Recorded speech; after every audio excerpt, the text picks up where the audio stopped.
FouseyTube, one of the pioneers of YouTube. I like to think if there ever was a Mount Rushmore of YouTubers who shaped the landscape of the platform, especially relating to prank/social experiment type videos, Fousey, even today, would have his face right up there with guys like Prank vs. Prank, Roman Atwood, and Vitaly. That being said, if there's one thing Fousey's known for, besides being a YouTube trailblazer, it's the continuous roller coaster that is his career. A journey filled with meteoric rises and even faster, more spectacular falls.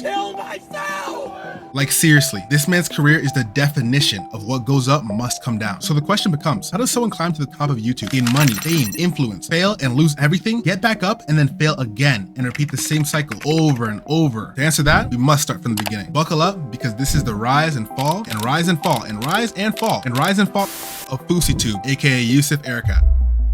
March 21st, 2011, the day FouseyTube was born. Well, on YouTube that is. Fousey Arrested, aka FouseyTube, launched his channel and quickly became the guy you couldn't escape. He was loud, he was energetic, and he was everywhere on the platform. His first few videos give us a glimpse at the things that would come to make Fousey and eventually break him. The lack of inhibitions or fear of judgment that he had, in some respects, it was a blessing.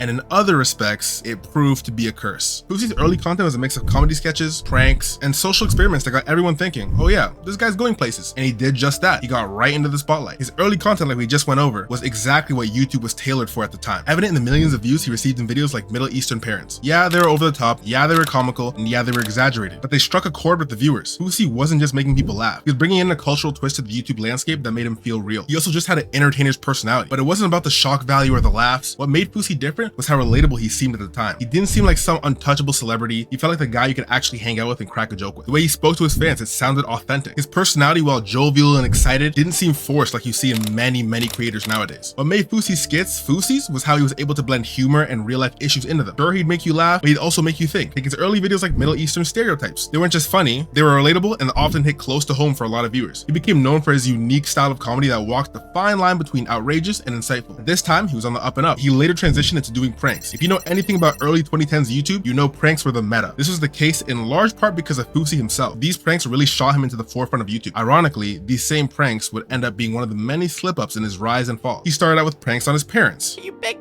oh my god, what the happened? In these videos, he swapped the audio in his parents' favorite Turkish show. In retrospect, this is likely a very calculated move to switch up his content from his typical family and cultural skits to pranks gradually. He mixed them both, and it made it not as much of an abrupt jump for his fans, and they loved it. First real prank he did was the hold my hand prank, where he'd casually walk up to random people in a mall and grab their hands.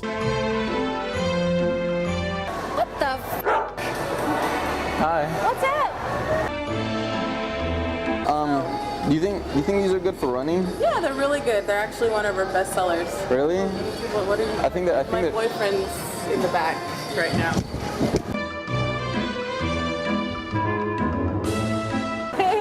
What the f? It was simple, but it struck gold. Why? Because it played perfectly into the YouTube landscape. Like I said, prank videos were just starting to dominate. Fousey's pranks weren't just harmless, but they're also funny. A far cry from the pranks we're used to in 2024. Oh, I thought you worked here. No, I thought you worked here. I thought you worked. Don't wait me. Like, this is not a prank. I'm not getting sprayed with water and my phone potentially damaged and walking away smiling. Like, what? But with Fousey's pranks, on the other hand, if some random sexually ambiguous guy grabbed my hand to hold and ran away, I'd probably be shocked, but I'd end up laughing about it and thinking that guy's an idiot. And this was the key. Fousey had no hangups, being the court jester, which allowed him to push the envelope when it came to pranks. He didn't go too far where it would be controversial. From there, Fousey just came with hit after hit, each prank outdoing the last. From his "This is my machine" pranks to dropping people's phone pranks, in which he would drop a fake phone, they all got millions of views. And this is pre any adpocalypse. He was making an ungodly amount of money, and this only continued. Fousey's next big move was to dive into social experiments, starting with the bully experiment. In this one, he had a friend act as a bullying victim while Fousey played the bully, targeting him in front of unsuspecting bystanders to see what they did. It was a powerful setup, and it tapped into something deeper than just pranks. You trying to get away, huh? You trying to get away, huh? But what did I tell you? What did I tell you would happen next time? What did I tell you would happen next time, huh? What are you doing? Oh, sir, there's a camera right there. Fousey wasn't just there to entertain or make people laugh. He seemed to have a bigger goal with YouTube. He wanted to send a message, change the world in ways he found meaningful. It wasn't just about the views at the time. It was about making people think, starting conversations, and pushing for change. In a way, he did. The video blew up, amassing over 28 million views at the time of this recording, and likely sparking a lot of discussions around the internet. Fousey and guys like him were pioneers of the social experiment niche on YouTube. At a time when the platform was flooded with straightforward comedy, he and a handful of others brought something completely different to the table. table. They showed YouTube could be more than just an entertainment tool. It could be a tool for awareness and a platform for change. Jumping forward a little bit, by 2013 and 2014, Fousey's success was on a roll, and it just kept snowballing. His skit, pranks, and experiment videos all became massive hits, making Fousey a household name on YouTube with this unique approach to content he was known for. He could talk about serious issues in his videos, and at the time, he had the rare ability to send messages without sounding preachy or corny or pretentious, which even today is hard to come by. Most content creators either don't care, and if they do, they fall into one of the three categories I listed. But Fousey was a master at edutainment, and it all culminated with a big moment, winning the Streamy Awards for Show of the Year in 2016. But before that, in the background of all of this success, there was something bubbling. You see, Fousey created a second channel. In this channel, he was more personal with his viewers, and it was called Dose of Fousey. One of the first few initial videos on the channel was the video titled Is Life Worth Living? In this video, Fousey revealed to the audience that he had some bad thoughts, had been dealing with it since he was 18, and just recently got off his meds. The reason I didn't vlog the day that like you guys got yesterday's vlog, and the reason I didn't vlog yesterday is because there's something about me that a lot of you guys know, but a lot of you guys don't know. So since the age of 18, I go through serious depression. There is a mental illness that I have that I've been medicated for years, that just recently I got off the medication for cold turkey. And although he took a pretty jovial tone as he typically did, what he was talking about was heavy. He also uploaded another video called Why I Wanted to Delete Myself. In this one, the tone was a lot less jovial. It was definitely not the Fousey people were used to. He spoke about due to his Islamic upbringing, he felt a lot of guilt for not following the rules and regulations that were demanded of him. So much so he had a manic breakdown and tried to scrub the tattoo he just recently got off his arm. And I know a lot of you guys are saying, dude, it's a tattoo, chill. You gotta understand, in the Muslim religion and the Middle Eastern culture, a tattoo is like forbidden amongst like everything. Like it's like you just don't do it. And especially that fact that it was in a place that was so visible, I didn't know what to do. For 3 months, family, for 3 months, I couldn't leave my apartment. I was nervous, I was scared, I didn't know what to do, I didn't know who to talk to about it, I was panicking. I went and checked in with my therapist. I got a therapist out here, and I cried to her all the time, and I said my life is over, I don't know what to do, I don't know how to tell my mother, my career is over. Once the Tubians find out that Yusuf Arakat, the poster child for what they put me as for like Islam, Middle Eastern, you know, whatever, the guy who brought the Middle Eastern parents has a tattoo, their judgment for me is gonna change. They're gonna hate me. During those sessions, I expressed to her that I was having suicidal thoughts because I didn't know what else I could do. He felt so terrible, so guilty about this tattoo that when he went to the removal place and they said they can't remove the tattoo instantly, he said this. But the lasers are gonna burn my skin color, and it's gonna like change my skin color, and she can't do the lasers on me. I shut the door and I looked at her and I said, ma'am, my life is in your hands. If you don't allow me to do these lasers, I'm gonna walk right out this door and end my life right here and now. And I'm sorry for being that deep on you, but that's exactly what I said. And she stared at me, and she, like, I saw the feeling she was feeling in her eyes, and she said, okay, you know what, whatever you want. So we started doing the sessions. Now I do understand what he's saying. The guilt must have been crazy. Islam is very strict and intolerant when it comes to rules. But even then, Fousey lives in a Western country with parents who don't strictly adhere to Islam. Most of the battle he was fighting was within himself and his mind. In his videos, you could catch a glimpse of his internal turmoil, the mask slipping, the manic energy that would sometimes give way to darker thoughts. The erratic behavior and the cracks in his persona were signs of a much deeper struggle. Fousey's success came at a severe cost, and as his channel grew, so did the pressures weighing on him. Comments from his parents, the greater Muslim/Arabic community, his fans, the expectations he had on himself. The mental battles were all happening in the background, hidden beneath the surface of his viral content, but they would soon spill out to everyone multiple times. Around this time, Fousey was starting to get some bad rep on the YouTube scene. He called out people for faking pranks and got embroiled in a beef with Rice Gum, who was actually surprisingly not completely hated at the time. The beef got an insane amount of attention. FouseyTube, like an actual fist fight. And then this Twitter video came out where apparently they got in a fight. Since the video was posted and has blown up all over social media, Fousey wrote, so you did this for Twitter views? If you really wanted it, you wouldn't have ran like a little pussy. Shake my head. Yeah, guys, so it looks like Rice Gum literally just punched FouseyTube in real life. Like, this YouTube drama just got fucking real, man. Only to be exposed as fake. Step 1 in the process. Rice is gonna send out some tweets, subliminally tweeting about me on Twitter, and then I'm gonna reply telling him that if he wants to talk crap, he should just at me. Well, what some would say is a publicity stunt for both of them. Prior to all this, Fousey was seen as more or less one of the good guys on YouTube, and he quickly became public enemy #1, only adding fuel to the fire that was his mental health. In a display of what I can only classify as one of the worst PR moves I've ever seen somebody do, Fousey had the marvelous idea to go visit a cancer patient and use him as a prop to basically say there's more to talk about than petty drama. This just made it worse. People rightfully pointed out that, hey, you're using this poor kid as a human shield to try and dodge criticism, and rightfully so in my opinion. It was completely see-through. When he was called out over this, he just doubled down more. When called out again, he tripled down, which only proved to make the situation worse and worse. It was around that time when Fousey went on a crusade about fake pranks, while admitting he fakes pranks too. What happened with me was I'm doing these pranks, doing this stuff, everything's going good. And then I start meeting some of the top, no names. Of course. And I start meeting people, and then I learn about it. I'm not the one who created this. A lot of people like now are saying, you ruined the genre. Man, shut your dumb up. I got taught it. I got understood it. I was very naive, and then I got taught it, and I was like, this was my reaction. Wait, you guys fake?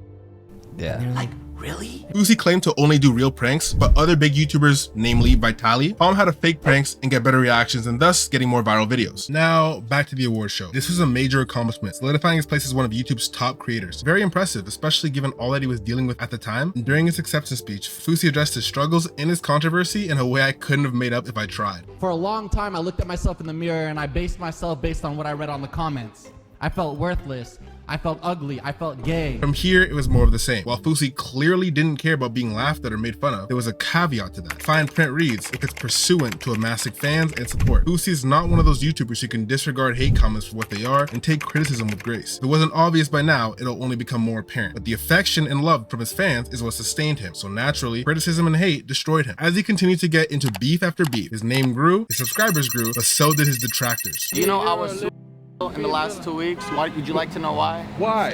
Fousey was seriously struggling, going back and forth both mentally and physically. He lost weight and gained it back like 40 times. I'm not happy with this. Like, there's no other way to put it. You said you wanted to change, right? You said you wanted the body you've always imagined, right? Well, what are you doing waiting for it? Change doesn't come overnight. Change doesn't come knocking on your door.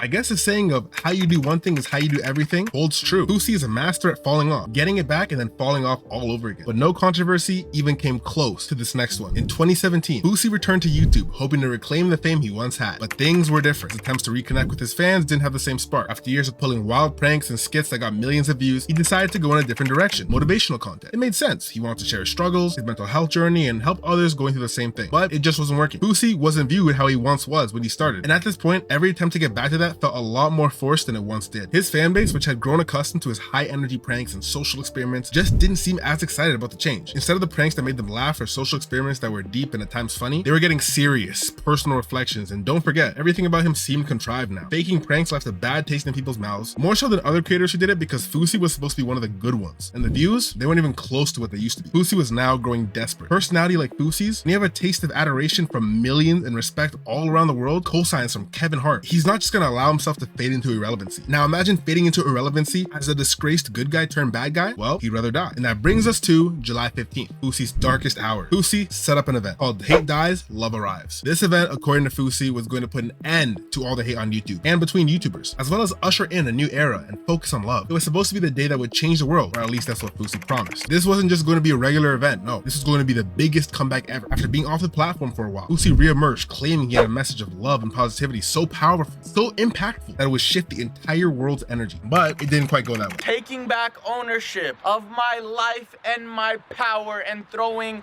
the biggest event that Los Angeles has ever seen on July 15th. I'm so excited. I'm so excited. We're just getting started. It was hyped like nothing else. Fousey claimed he had locked in super big names, most notably Drake. He was stated to show up and perform. The promise was bold. This concert would be the start of a revolution of positivity, and Drake would be the centerpiece. As the event drew closer, the hype reached new heights. Fousey has been trying to get a bunch of big celebrities to come to his event. He's been trying to get LeBron James. He also tweeted out saying that Drake was actually going to be at his event. Drake was in New York during this event, by the way. I like how it said, need 2 million viewers for Drake. Even the thumbnail of his stream was Drake's face here, okay? But as the day approached, things started to feel off. There wasn't much evidence that Drake had ever been confirmed, and people began to get suspicious. Keemstar, who had been covering this build-up, shared doubts about the event's legitimacy, pointed out how rushed and chaotic the entire event was. Or he has the greatest idea ever. He's tweeting at Drake, he's tweeting at all these different people, and he's saying that like this event is going to be huge. He has a venue with 5,400 people, and it's free. This might be the biggest show ever, or this might be great. After all, Fousey had announced and planned the event in less than a week, but Fousey was confident. He believed that his vision and message were enough to pull it off. He even staked his entire YouTube on it, stating he'd get off the platform forever if it fails. Then came the day, July 15th. Venue, the Greek Theater in Los Angeles. It was filled with about 1,500 attendees, all waiting for this life-changing concert to begin. Outside the event, you can see the masses all talking with Keemstar and speculating as to who's supposed to come in addition to Drake. To everyone's surprise, up until now, things were just as Fousey said. Huge turnout, people were happy, inspired, and excited for the main event. Even Keemstar, who had his doubts, most likely was hoping for the worst because that would have made for a better news story on his channel, had to concede and say that all things considered, this was gearing up to be a successful event. Like I kind of liked it. Like it was pretty refreshing. Legit. Yeah, it seemed really legit. This lasted a good 14 seconds because as soon as the crowd settled in for the main event, they realized only about 10% of the stadium was full, and the only performers at the time were definitely not Drake. Right now, it seems like they need to show this side. There's a lot of open chairs. Yeah, legitimately. Yeah, there's about 10% of the stadium is filled, if that, right now.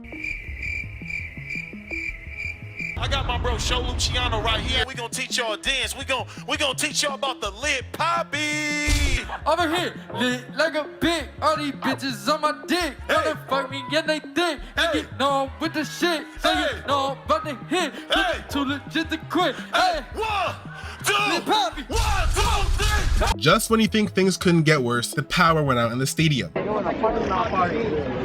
Guys, they lost power. Guys, there's a power outage in the whole entire thing.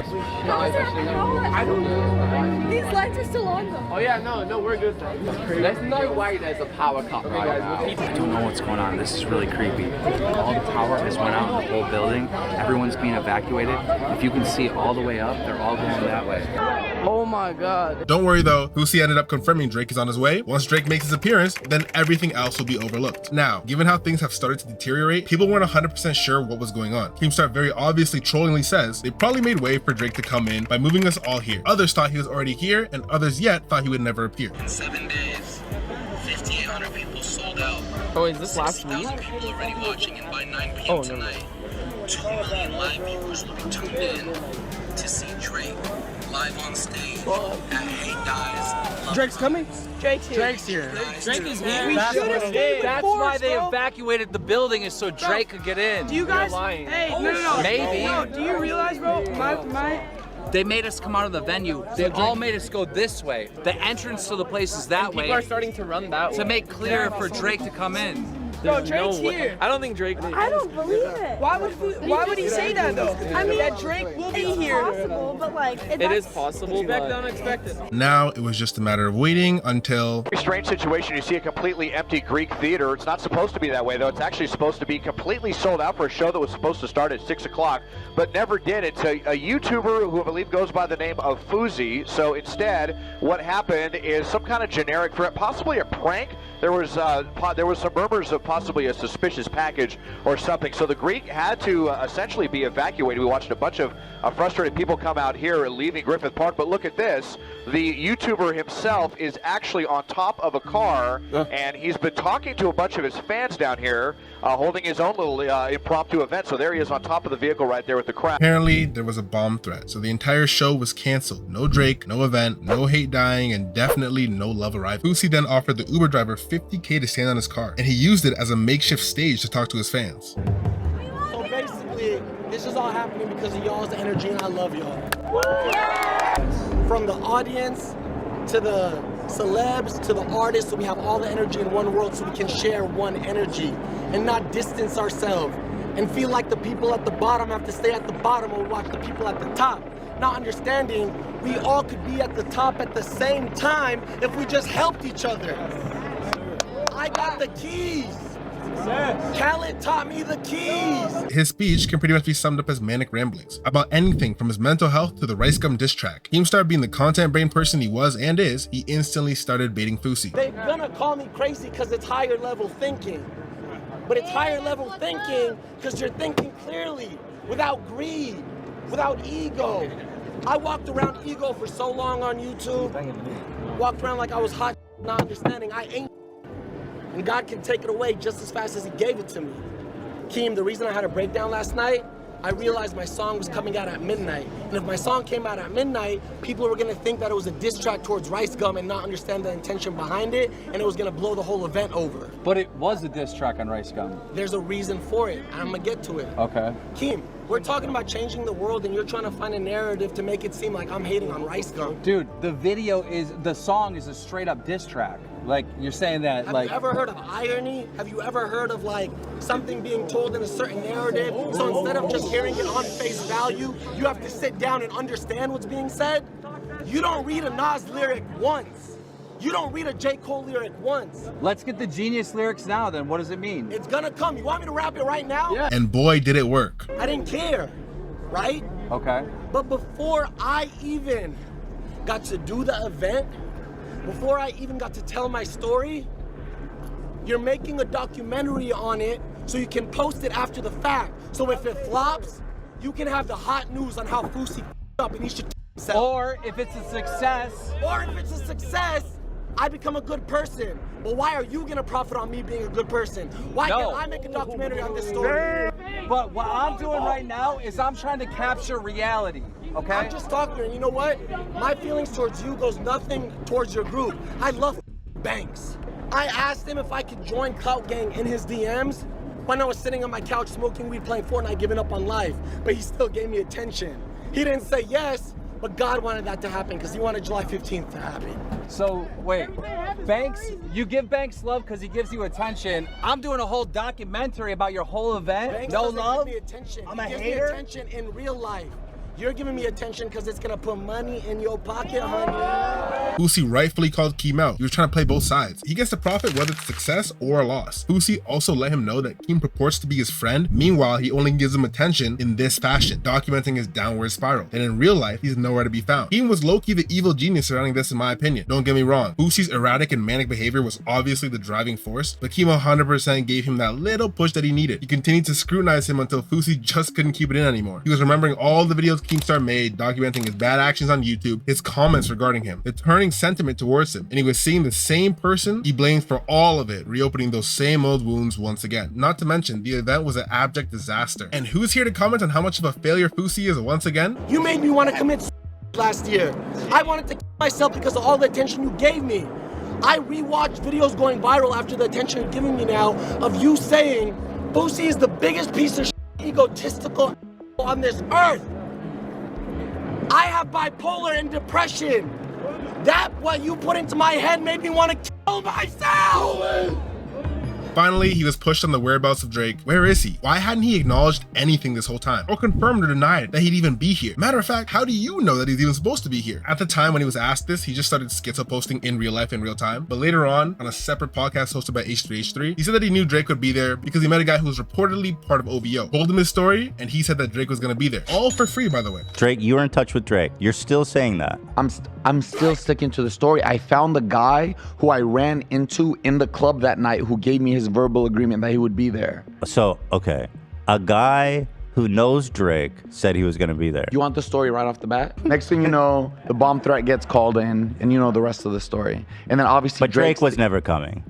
I believe he was. Bro, stop. I swear to you, I personally think Drake was going to be there. Okay, so you think that the biggest artist in the world comes to the Greek theater pro bono because one of his homies was like, we'll be there. The way I sold it. Drake. I have a show backed by Ticketmaster and Live Nation. So what I gathered is that Fousey was actually being honest when he said he'd booked Drake to come to an event. He just wasn't accurate. To him, all this seemed like God's plan. He did meet a Drake spokesperson. He met Drake in a scene reminiscent to Moses parting the Red Sea, and OVO greenlit him to post the promo with Drake's face. That's exactly what he experienced, so he said as much. But since we're not in a manic state, we can look at that and see that the more likely and more accurate telling is that Fousey had this grand idea to send a message and restore his name and relevancy. He saw the hype he generated so fast and thought all this needs now is Drake. He ended up seeing him and talking to someone at the very least he thought was OVO. And that guy was probably thinking something along the lines of, this guy is on something seriously hard. My guess is he thought it wouldn't be the end of the world, just give this guy my number in case there's something to be seen, or just to get Fousey off his back. Fousey later texted him. He realized this dude's insane and decided not to respond. And at this point, Fousey was probably so manic and so delusional that he was convinced every sign was a good sign. The guy could have said never contact me again, and he would have told H3H3 when he said this, he meant never contact me again. again? Because it's all set in motion. He meant to like say no more, it's already done. God's plan, you see? I mean, you heard him. He's doing mental gymnastics already. We, being removed from the situation, can easily see that somebody ignoring you is proof he isn't taking you seriously. But Fousey sees and saw at the time confirmation to post the promo of Drake being scheduled for this event. So to me, it's not like Fousey's lying or necessarily even technically telling a dishonest understanding of what happened. He is just legitimately delusional. I feel like someone lying would not go on a podcast and say, yeah man, he ignored all my texts and that must mean it's okay to post, because he would have just said no. You'd probably leave that part out or say that he responded in some way. And even July 15th, he gave a date and he said what was gonna happen. It's not like he said, oh, sometime in the future. He had to answer to somebody and he staked a lot of things on Drake being there. So at the very least, I do think he thought he would come. Anyways, after the abject disaster that was July 15th, what Fousey thought would be the revival of his career was actually the metaphorical piss upon his grave. He had to go full damage control mode because people were saying he was lying. He himself called him the bomb threat. Drake never knew him, and an OVO spokesperson apparently said that as well. Fousey borderline showed signs of Stockholm syndrome. People who were destroying him with these comments, he was trying to appease. Keemstar, who he even acknowledged is the proverbial gasoline on this whole fire, he sat down with for yet another interview in the hopes to try and control the narrative, at least somewhat. Knowing how good at baiting Keemstar is and how easily baitable Fousey is, you can easily guess how the interview turned out. Are you trying to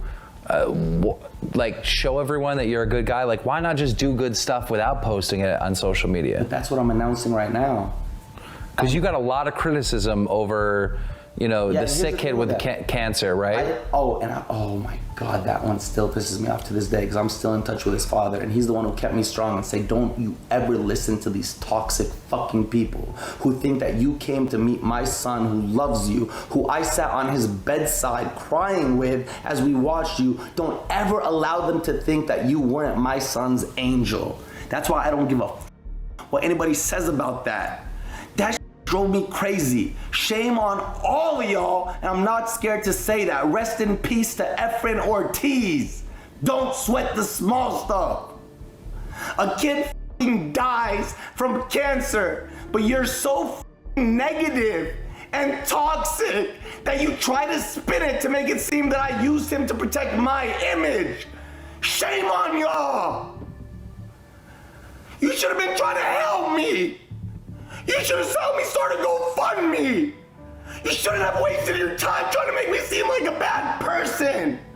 While Keem was very obviously baiting a reaction, that doesn't mean he wasn't right. Why did Fousey have to always show off his good deeds? Why did it always just so happen to be after he was embroiled in some sort of controversy? Well, like I said, it's because that love feeds him. It's that feeling he's a good person and knowing he's a good person, and more than that, others feeling that way about him and telling him that. That's why he said this during the rant. You should have been trying to help me. You should have helped me start a GoFundMe. You shouldn't have wasted your time trying to make me seem like a bad person. He emphasized that you shouldn't have tried to make me seem like a bad person and got most animated while saying that, because that's what his biggest goal truly was. Not to say he didn't care about the kid at all, but he was, in my opinion and the internet's opinion, at the very least a second priority. The reception stayed the same. Fousey was the villain on YouTube and no one was in his defense anymore. He lost a lot of the cosigns he had, especially all the mainstream celebs. He tried one final Hail Mary with the DJ Khaled music video, and once again, no cigar. He then took a multitude of extended breaks pictured here, each break in return leaving him at a lower view total until he finally gave up for good. It was a moment that has never happened to me before, because in all my years of therapy, when they asked me, the number one question they ask is, are you suicidal? My answer would be, I fantasize about suicide all the time, but never would I have the courage to take my own life. And the day I posted the video and I got that pushback from everybody is the first time in my life where I said, I would love to not be here. I need to keep that identity. I need to keep everything that I once knew and everything. Like, I need to just kill that past life of myself and begin anew and start a new journey, no matter how long it takes, without understanding what I'm doing, and just leave the country as I told everybody I would. So, today is day 2 of my spiritual journey, and as you can see, it ain't that. Fousey ended up opening up further about his mental health struggles and finally quit YouTube as he promised. He obviously didn't quit for good. I mean, look at the title of this video. He came back again multiple times and left multiple times, not making many big waves as he did up until around 2022, when he hopped on the influencer boxing trend. He co-founded a group called Happy Punch with guess who? Keemstar. Bring boxing matches to the YouTube community, and he partook in the boxing match against a guy named Slim. Slim was definitely slimmer than Fousey at that fight, and even then beat the brakes off of Fousey. Fousey got handled thoroughly, and everyone saw it. I mean, look at the comments. It was a humiliation of the highest order. So once again, Fousey returned hoping to reclaim his name and failed miserably, once again prompting him to take yet another break from the internet until he came back for another fight against prominent YouTuber Deji, aka Comedy Short Schemer. This return was different. How so, you ask? Take a look at it. It wasn't the pretentious Buddhist monk Fousey we saw before he left. It was not the manic Fousey we saw on July 15th, nor was it the fake nice guy who wanted to be loved by everyone that Fousey came to the YouTube scene as. No,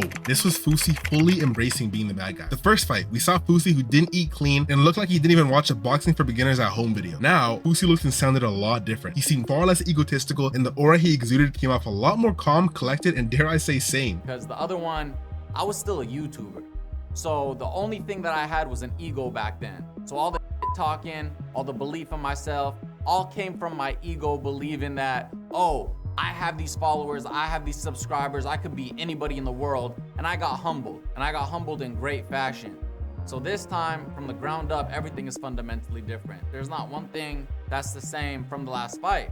And, you know, that's all I'm gonna say about that. Like, look at the both of them at this weigh-in. Fousey literally underwent his training arc, his time skip. He evolved both physically and mentally. Then, look at Deji, still had a mid physique. I don't know about y'all, but give me Deji in the ring all day, every day over this version of Fousey. It was obvious that Fousey was finally gonna come back and stay back. Gone were the days of the continuous high highs and low lows. Fousey was finally gonna get a win, is what I should be saying in the script. But in reality, he got brutally and ferociously destroyed by Deji.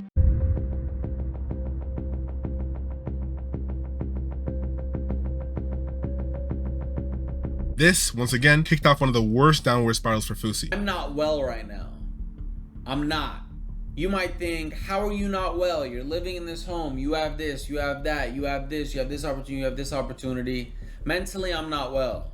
I'm not. Spiritually, I'm not well. Ever since August 27th, the day of the fight, I haven't been well. A lot of you don't know this, but right after the fight, I went to a 10-day mental rehab facility. By 2022, Fousey's YouTube days are mostly behind him, but he wasn't done with the internet just yet. This time, he turned his sights on Twitch, jumping into the world of live stream. Fousey started off insanely hard. First stream being a 75-hour straight live stream where fans watched him sleep, shower, and anything you can imagine. It had an amazing reception. It seemed to be a fresh start. No more scripted skits, no more carefully edited pranks, just Fousey live and unfiltered, in front of an audience that could see every moment as it happened. He finally actually had more supporters than haters, it seemed, once again. He even started being that inspirational Fousey that his fans knew and loved originally, giving out money to random people and really started to finally get his good guy title back. This really felt like Fousey's redemption arc. Do you have Cash App? Yeah.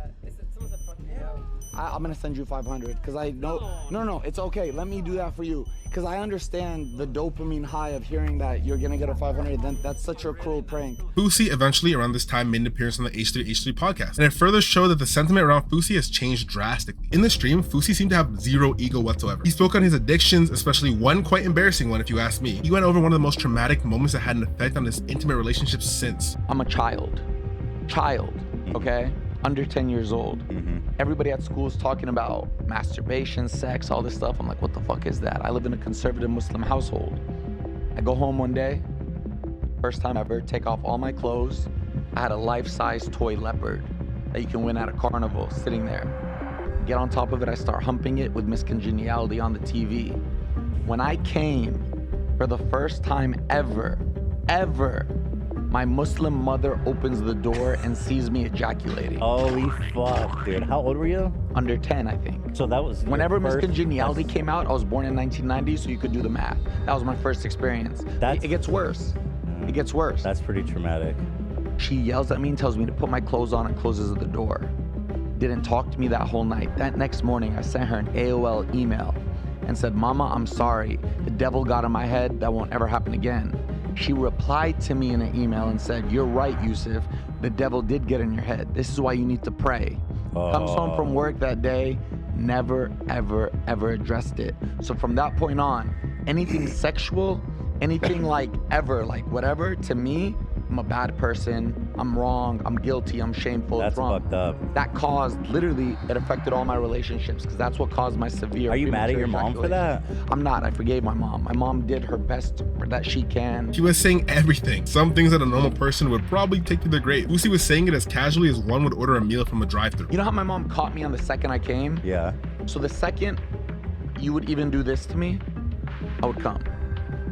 I gotta say, how does one not burst out laughing after saying this? It's just beyond me. He even went on to give a reason behind his massage parlor addiction. All of a sudden I feel this. I'm like, no fucking way. She slapped your shit. Yeah, my eyes are still closed. She goes like this. I open and she goes, you what? I'm like, yes. The second she put oil on me and touched me, I came. She started laughing at me. So I left. Now I feel even worse than before. And that caused 10 years of massage parlors. Wow. Again, I'm sorry, but the idea that someone says this publicly is mind-boggling. The idea that someone doesn't burst into laughter after hearing or saying this is impossible to me. But one thing I will give Fousey is that he's a great storyteller. I can really visualize how responsive he is, for better or for worse. Fousey seemed to finally not care too much about his image at all. In these moments, Fousey's completely devoid of an ego. It's quite remarkable to see. But you hold a grudge over that No. That punch changed my life, saved my life. I'm so grateful for it. Though, huh? I see Bryce at the gym.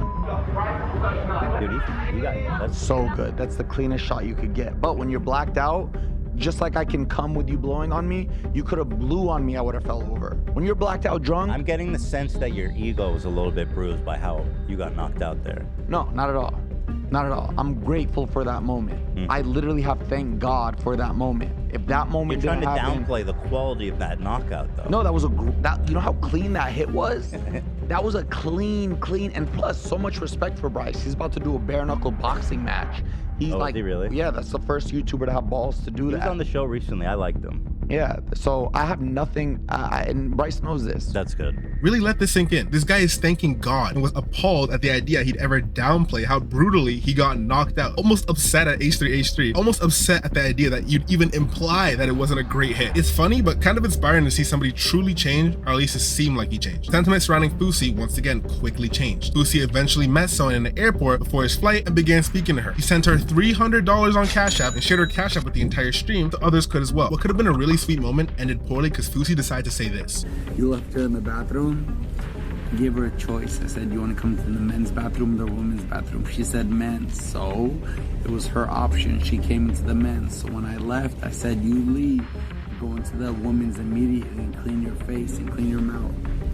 After this, he was accused of taking advantage of a drunk girl, and this situation was made worse because earlier she said she was a victim of trafficking. And of course, Fousey seeing the sentiment change once again probably gave him genuine PTSD, and he started his downward spiral once more. After this, Fousey was banned on Twitch, and that kicked off my favorite arc in the Fousey timeline, and that's his kick arc. I think after this moment, Fousey finally snapped. He just didn't care anymore. He didn't give a damn about being the bad guy. I think before this, he made attempts to embrace it, attempts to try and bask in it, but he never fully could become that person. But I think he finally realized that he can't appease everyone. Plus, he realized, wow, people are doing horrible things on Kick and are still loved. Why am I being hated on even when I try to do good? And something inside him just snapped. He just didn't care anymore. Fousey on Kick is truly Fousey. Impulsive. Oh shit!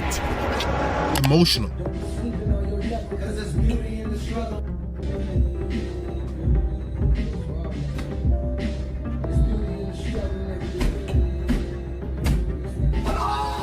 Funny. Yeah, can I get a picture? Yeah.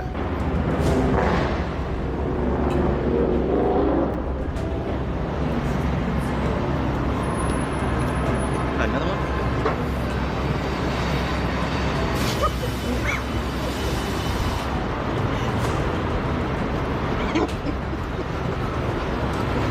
Unpredictable. I'm about to punch myself. Sneeko, hold my hand. Wallahi, I'm about to punch myself. Sneeko, I hit myself. Please. I swear to God, I hit...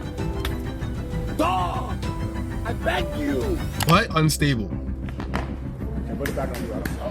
I'm getting annoyed! Very unstable. Security! Come in here now! Yo, for my protection, come in here! This version of Fousey, while the wildest, shot him right back into relevancy, getting covered on Drama Alert again by big names like Agent Zero, XQC. They were all reacting to him, and he even got a multi-million-dollar kick deal. Fousey's ego also came back in full force. There are 1,000,001 crazy funny things that happened during this era, and as I record this video, things are happening. It would take me 5 videos to get through all of them, so we'll just do a speed round. Fousey's beef with Neon. Have a great day, man. Just watch out for this cokehead over here. Neon! Neon, get on right, Neon. Oh, no. Get on your hands and knees. I'm Get on your hands and not knees. doing it. Get on your hands and knees. Get on your hands and knees. Fuck! Get on your hands and knees. Fuck! Get on your hands and knees. Getting kicked out of multiple restaurants. You getting bomb threats? Do you want us to leave? I can't turn it. I'm not doing anything. I could leave. Somebody drove by and saw him, yelled at him, and put him over. I'll leave. It's okay. You seem like you're gonna cry. I don't want to hurt your feelings. And that's not what it is. Nobody's doing a bomb threat, man. Wake up.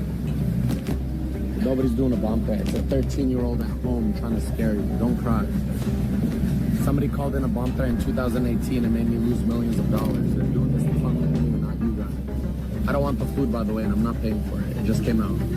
No, fuck this restaurant. I don't want the food. I don't know why you're laughing. You guys are kicking me out. You mind if I give our waitress $20 cash? Go ahead.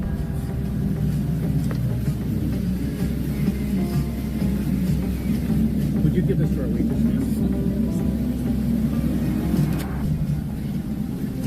Constantly firing and berating his staff. But can I get somebody to clean my room, please? It's a mess. Please leave your message for... Not, what do you mean not today? Please, my room's a mess. I need it, or I'm actually, you know what? You're right. I'm sorry. I'm leaving this hotel today anyways. Thank you. Just lost it. I'm going to another hotel. Nadeem, wake up. I want to go to my other fucking...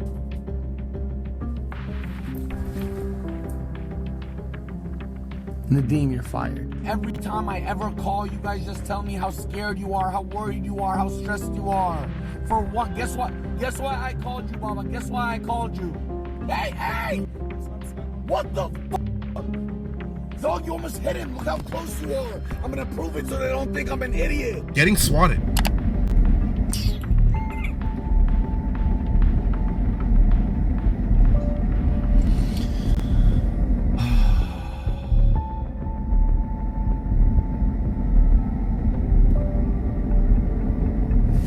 How far is the Best Buy? 18 minutes. Oh, okay. All right. You got it. You got it. It's down. You got it. I'm not reaching for anything, sir. I'm live streaming right now. I'm on camera. I'm not reaching for anything, sir. I have a dog on my lap. A dog on your lap? I have a dog on my lap, a teacup Maltese. This is a prank call. I'm live streaming. We'll confirm that. I know. All right. I'm not moving. Okay.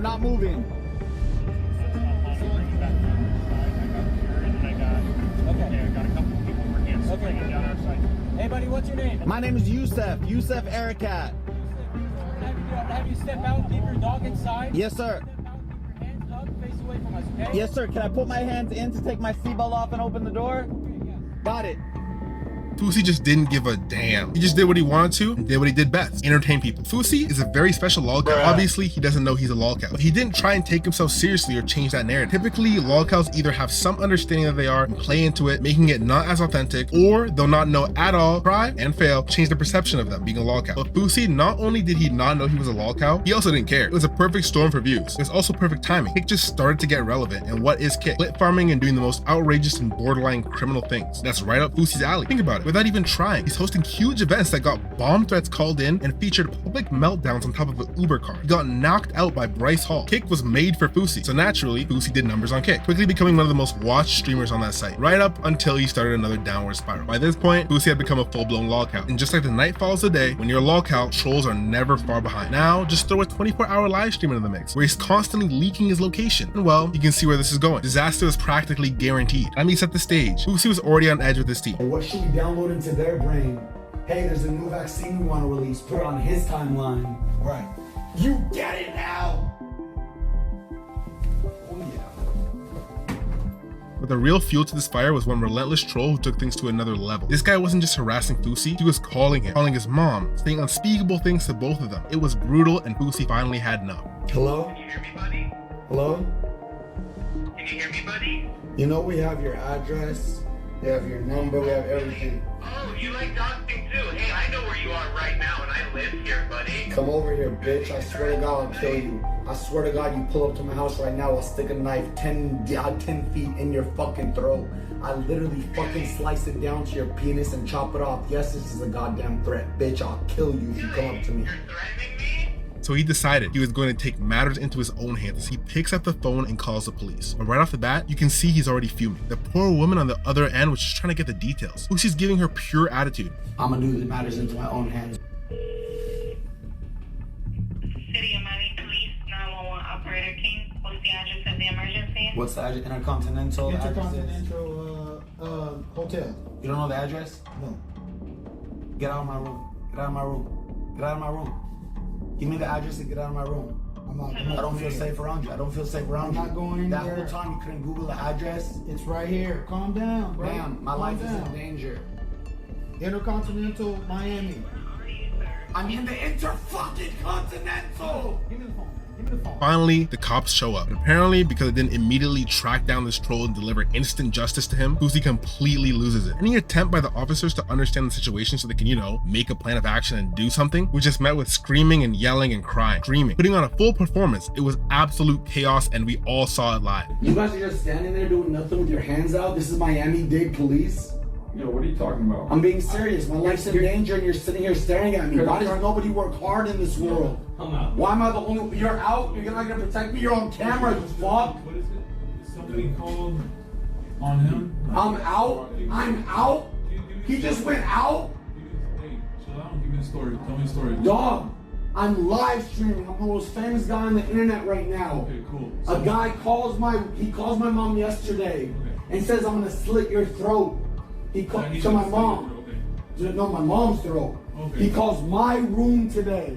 Hi, it's me again. Remember me? He posted a video. He was on live yesterday calling my mom. I have his face, everything recorded. He goes, remember me? He threatened my life tonight. He said exactly where I am out loud. Room, everything. I literally told him, if I see you, I'm sticking a knife 9 inches in your neck and I'm sliding it down your penis. He gave me his address. And how does he know where you're staying at? He's a stalker. Okay, and who is this guy? I don't fucking know. So how do you want us to look for him if you don't know where he's I have his address. What is his address? I said grab my security 20 minutes ago.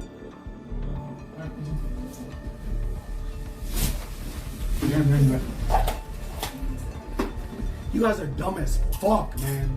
You guys are literally dumb as fuck.